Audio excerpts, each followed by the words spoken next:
Hi, welcome to Watch It Played. My name is Rodney Smith. We all know it wouldn't have been enough to be one of the greatest minds of 17th century Europe. You would also need to be the most prestigious amongst your peers. Well, in the new science, a 2 to 5 player game by Conquistador Games, that's exactly what you're trying to do. By researching, experimenting, and publishing your great scientific discoveries, you can earn the prestige required to win. So join me at the table and let's learn how to play the new science. First, we've laid out the game board where most of the game will take place. And now the players need to choose which scientist they will represent. Each of the 5 scientists has a player mat. We'll set up a 2-player game between Isaac Newton and Galileo, placing their mats beside the game board here.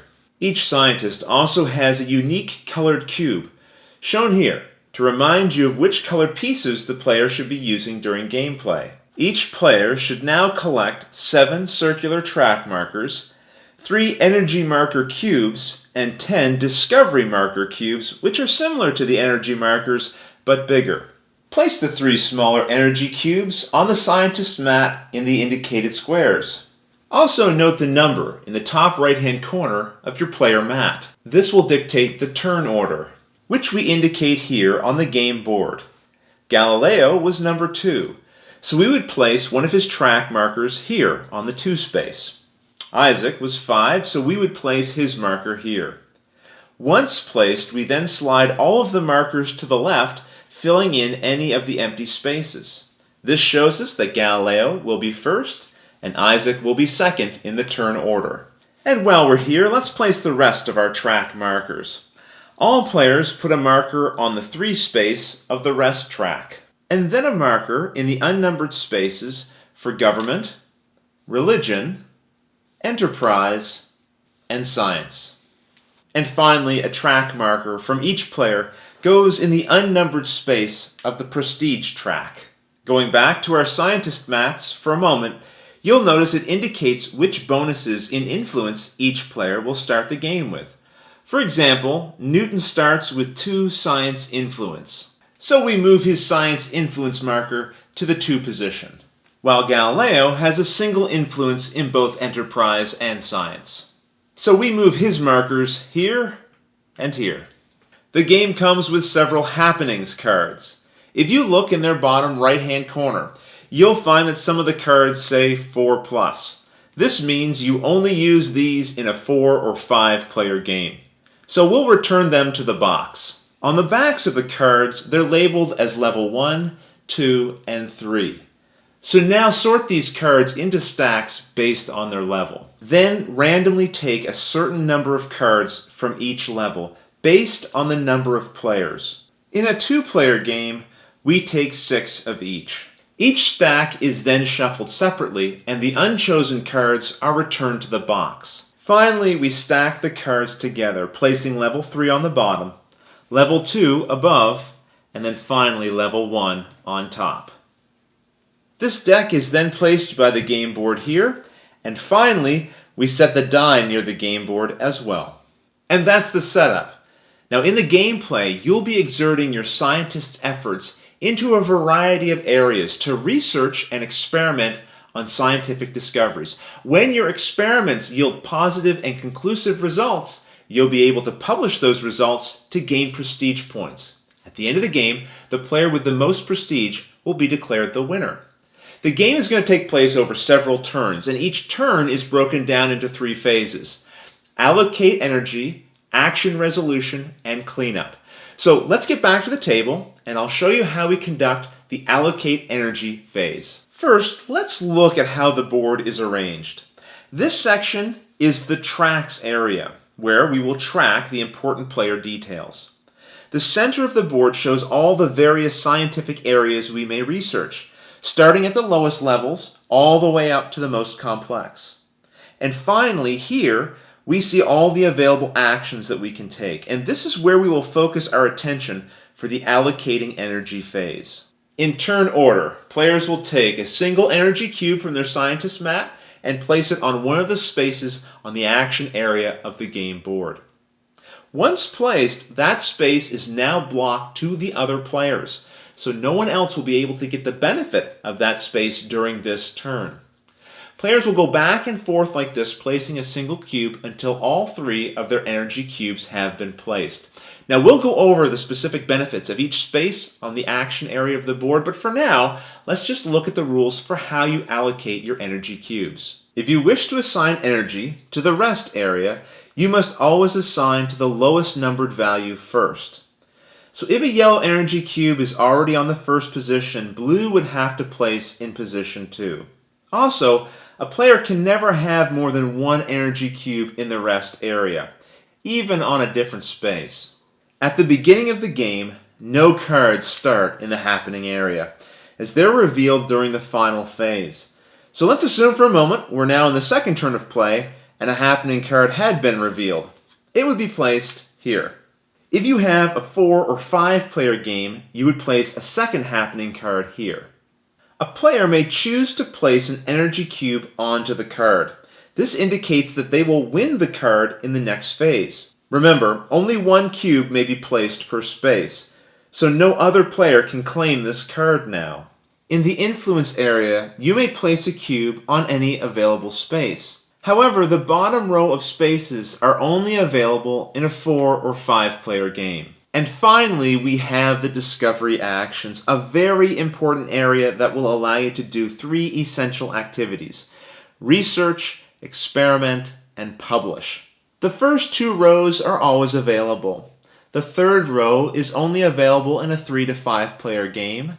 The fourth row is only available in a 4 or 5 player game. And you guessed it, the fifth row is only available in a 5 player game. So let's do a full example of an energy allocation phase. Now remember, to give you the full benefit of the example, we're going to assume that we have a happenings card out, even though during the first turn of play, you wouldn't have one revealed yet. So Galileo, as the first player, might place here in the experiment +1 space. And then Isaac might place in a rest space. Galileo might now place in the research +1 space, while Isaac places a cube on the government influence space. And finally, Galileo places a cube on a happenings card, and Isaac places on an experiment space. And there you have it. The allocate energy phase is complete, and now we can move on to the action resolution phase. This is where players will return the energy cubes back to their scientist map, but as they do, they'll be able to take the action of the space they removed a cube from. The actions are resolved starting at the top and then going from left to right all the way down the board. So first, we start in the rest area. Here, the player taking a cube off of the first space relocates their turn marker to the first spot, pushing all other players back a space in the turn order. If we were playing a 3-player game and the red player had placed his energy cube on the second rest space, then he would relocate his turn order marker to the second space, pushing the yellow player back another step. Also, as shown right here on the board, you may also gain +1 rest for taking an action here. Right now, our scientists are at the maximum of 3 rest, so nothing changes, but you'll see later how you lose rest, and using a rest action is a nice way to replenish some. The next action is happenings, and there are 3 different kinds: effect, play, and keep, as shown in the bottom left-hand corner of the card. When an effect card is revealed, it automatically occurs, and its effect is shown here on the card, and will remain active during that turn. Players can't assign cubes to effect cards. Cards that say play can be claimed by players during the action resolution phase. They will immediately receive the effect of the card, and then the card is discarded. And finally, as we have on the board here, are the keep cards. When you remove your energy cube, you then keep this card, allowing you to use its effect once or multiple times if the card indicates that you may. Cards you keep are then placed here on the player's mat until you are told to discard it. For example, this apprentice keep card will give Galileo +1 to his publish actions, on an ongoing basis until this card is removed. For example, in a future turn, if Galileo collects another keep card, he has to remove his old keep card and place a new keep card there instead. All happening cards are removed from the game when they are used or discarded. Now let's move on to the next action area, influence. In order to publish certain discoveries, you will need certain amounts of influence. When you collect a cube from here, increase your influence by 1 in that area. So here, Isaac has a cube on the symbol for government influence. So he would move his government influence marker 1 space forward. And now we can move on to the core actions of the game: research, experiment, and publish. But before we explain those, let's take a moment and look at the central area of the game board. Each box shown here represents different areas of scientific discovery to potentially be researched, experimented, and published on by the players. Within each box, you will see the symbols that represent research requirements, experiment requirements, and the requirements to publish. These discoveries also have various types, which are indicated by the color of the box and the symbol inside of it. For example, these 4 discoveries here all share the same color and the symbol for astronomy. Also, each discovery is at a certain level within the chart. These are level 1 discoveries, whereas these are level 3 discoveries. In order to advance to the higher level discoveries, you will need to complete some of the lower level discoveries first. This means at the start of the game, players only have access to the first level discoveries. And the first step to unlocking the mysteries of any discovery is to research it, which is shown by the book symbol here. Going back over to the discovery actions, taking a cube from a research space allows you to research a single discovery. So Galileo collects his cube, and as we can see, all of the first level discoveries require 1 research point. Let's say he decides to research astrological science. Any cube you take from the discovery action spaces gives you 1 point in that action. So right away, taking this yellow cube off of either this or this research space will give us 1 research point. So that means he's already satisfied the 1 point requirement, but let's look at the other ways you can also collect research points. Remember, Galileo took his energy cube from this research space, which provides +1 research points for being well prepared. If Galileo had instead drawn an energy cube from this research space, it wouldn't have given a bonus. Also, on your scientist mat, you may start with a certain base amount of research points. Galileo has 2. And this value is not reduced when it's used. Galileo excels at research. He will always have 2 points to assign towards research requirements. Finally, if you still don't have enough points to satisfy the research cost, you may spend rest points, where each point spent will give you 1 point of research to add to your total. However, as we saw, Galileo has already satisfied the research requirements, so we won't spend the rest in this case. At the higher levels, however, like with planetary motion, Galileo will need to rely on more than the 2 research points granted by his innate skill. As we can see, though, astrological science is child's play for Galileo, and when you succeed in a research action, you take one of your discovery cubes and place it in the research section of that discovery. Other players later in the game may also successfully research in the same discovery, so Isaac, if he did so later, would be able to place one of his cubes in the research area as well. But you can never have more than 1 of your own cubes in the same research space. If it had turned out that Galileo did not have enough research points to satisfy the requirements, then he would fail in his research and not be able to place a discovery cube.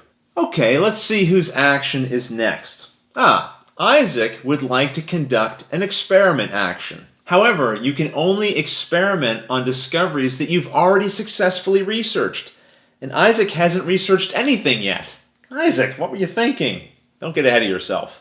So this tells you that the order of your actions is very important. Remember, I said we resolve actions from top to bottom, left to right. So even if Isaac had placed a cube here and here, he would still have to resolve this experiment step first. He can't jump ahead, conduct a research, and then come back to do an experiment. Moving along, we see that Galileo planned this out better, because he can take an experiment action, since he has a discovery which has been successfully researched already. The experiment requirements are in the area of the discovery that shows the vial. This is the symbol for experiments. Here, there are two numbers. The first number is the number of experiment points you must accumulate to succeed. When at least one player has successfully experimented on this discovery, all future players attempting experiments here need only accumulate the second number's worth of experiment points. And once again, there are several ways to accumulate the required points. As before, taking a cube from a space gives you 1 point in that action. So Galileo automatically starts with 1 experiment point and also received an additional point from the bonus given by this space. And then, as you can see, Galileo gets 1 experiment point from his scientist Matt. Then the scientist may spend any number of rest points they have in exchange for experiment points. So Galileo is going to stay up the night and claim 1 additional experiment point for a total of 4. Once you've decided how many, if any, rest points you want to spend, you then take the die and roll it, adding that number of points to your experiment total. So even if you start out with very few points, you may have a miraculously good experimental session and gain a lot of points through the die. But keep in mind, after you roll that die, you're no longer allowed to spend rest to try to boost your total up to what you need. However, if you roll a 1 on the die, you automatically fail the experiment, no matter how many points in total you had. But in this case, we'll say I rolled a 3, for a total of 7 experiment points. If you now equal or exceed the experiment point requirements, you succeeded and may move your cube from the research space to the experiment space. If you failed, nothing happens. The value of successfully experimenting is twofold. First of all, you will now be able to publish on that experimented discovery with a future action, and we'll see how that works in a moment. But even if you don't publish, you can now take your experimental knowledge and start to research the higher level discoveries if you meet the requirements. And those are dictated by the arrows that we see on the board.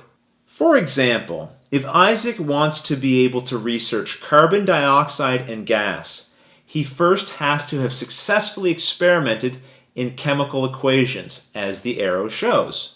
Some discoveries require 2 different successful experiments. As an example, to learn chemical drugs, a player would need successful experiments in both carbon dioxide and gas and circulation of blood, which the arrows clearly indicate. Some discoveries are grouped together with a box around them. For example, heliocentrism and planetary motion are grouped. So to learn either of them, I have to have completed experiments in astrological science and laws of attraction. But look at this. If I want to research the vacuum discovery, I need both carbon dioxide and gas and either heliocentrism or planetary motion. When groups are part of a prerequisite like this, you only need 1 discovery from the group. You can also refer to your player mat, where it shows the prerequisite for vacuum is to have at least 1 successful experiment in astronomy level 2 and chemistry level 2. Also, notice that the discoveries for chemistry and biology are for 4 and 5 player games only. So in our 2-player game, we would simply ignore all of these squares. Also, some of the arrows showing requirements are only applicable in a 4 or 5 player game. In a 2-player game, like we have set up, if a player wants to research the vacuum discovery, they first have to have successful experiments in planetary motion, but they can ignore the requirement to also have experimented in carbon dioxide and gas. And as you can see, this is all clearly labeled on the board, so it's not something you have to memorize. So we've researched, we've experimented, but now I want to show you how publishing works But I'm first going to advance the game a few turns. I'm going to add a few cubes to the board, and then join me and we'll see how this publishing action works. So on a future action resolution phase, Galileo removes an energy cube from a published space. Notice there's only one published space in a two-player game because this space clearly says it may not be used. Galileo wants to publish astrological science. In order to publish on a discovery, you must first have experimented there successfully, which we can see both Isaac and Galileo have already. On the published section, shown by the quill feather, we can see you have to have at least one published point. As we can see, he receives no publishing points from his scientist mat. And look, no bonus came from the action space either. And of course, the player is always free to spend rest points to get additional published points as needed. And don't forget, Galileo has a happenings card. This apprentice in his laboratory is always giving him +1 to his publish actions. So we know Galileo has the publish points he needs. But he's not quite ready to publish yet. He also has to have at least one influence in the area pictured here. This is the symbol for religion. Thankfully, earlier in the turn, Galileo had thought to put an energy cube on the religion influence space, which allowed him to increase his religious influence by 1. Just the amount he needed. With both requirements met, Galileo moves his discovery marker up to the published section of the discovery and claims the 2 prestige points shown here, moving his marker 2 spaces forward on the prestige track. When a discovery has been published, all other players' cubes are returned to them from that discovery, and no one can add cubes to this discovery for the rest of the game. Isaac had hoped to publish, but Galileo beat him to it. But Isaac isn't totally losing out here. Anytime a scientist publishes their discoveries, the entire scientific community benefits. So now any player can use any published discovery, regardless of who published it, for their own prerequisite requirements when they're going to research at a higher level discovery. Let's bring it to the table and show you an example of this. Isaac has removed an energy cube from the research space action, and he wants to research planetary motion, which has a prerequisite of successful experimentation in the laws of attraction and astrological science. We can see he's already successfully experimented in the laws of attraction. And we know he can no longer place a cube on astrological science. That's because he doesn't need to. Galileo has published the results of his studies, and so this branch of the prerequisite is always considered to be satisfied because all players benefit from the knowledge that Galileo has shared. So as long as Isaac has 3 research points, he can place a discovery cube in that section of that discovery. So one aspect of this game is knowing when to publish so you can collect those important prestige points, and when to hold back and instead use the results of your experiments to further your own advancement in the discoveries without assisting your other competitors. The last rule relating to publishing we can probably illustrate best with an example, so let's go back to the table. Let's say Isaac Newton later on published the Rudolphine tables. He would move his marker up to the published space and collect 6 prestige points. Now, if there are any prerequisite discoveries below that have not been published, they automatically get published. So Isaac would move this marker up to the published space, and Galileo's marker would be removed. But when discoveries are automatically published like this, you do not collect the prestige points from them. So in this case, Isaac Newton would collect the 6 points, but not the 2 points here. And that's all the actions you can take in the game. Now, there are some spaces in the Discovery Actions area of the board that do have some bonus symbols on them, but they're all clearly explained on the board, so you'll have no trouble understanding how those work. Well, once you complete the action resolution phase, we move on to the cleanup phase. And the first thing you need to make sure is that all of the energy cubes have been returned to the scientist's mats. Then you remove any happenings cards still on the board from the game. And you reveal a new happenings card. Unless you have 4 or 5 players, then you would reveal a second happenings card. Don't forget, if the happenings card revealed has the word effect in the bottom corner, then players will not be able to place energy cubes on this card. Instead, the effect of the card will be ongoing for all players throughout the following turn.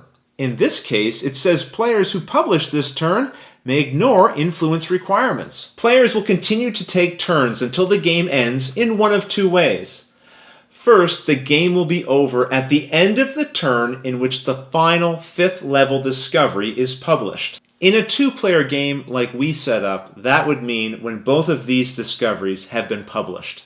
In a 4 or 5-player game, these discoveries would also have to be published. The game will also end after the first full turn without a new happenings card in play. So during the cleanup phase, when the happenings deck is gone, no new card will be revealed, because there aren't any. Players will now play a single turn with no happenings card. At the end of that turn, the game is over and it's time to score. Players will start with the prestige from the prestige track and then add an additional 3 points for having the most published discoveries. Players who are tied for the most published discoveries will each be awarded the 3 bonus points. Then, an additional 2 points are awarded to each player with the highest value in each of the influence areas. And players who are tied for the highest value in an area will both receive the 2 bonus points. So as an example, for government influence, Isaac would earn 2 points. For religious influence, both players would earn 2 points.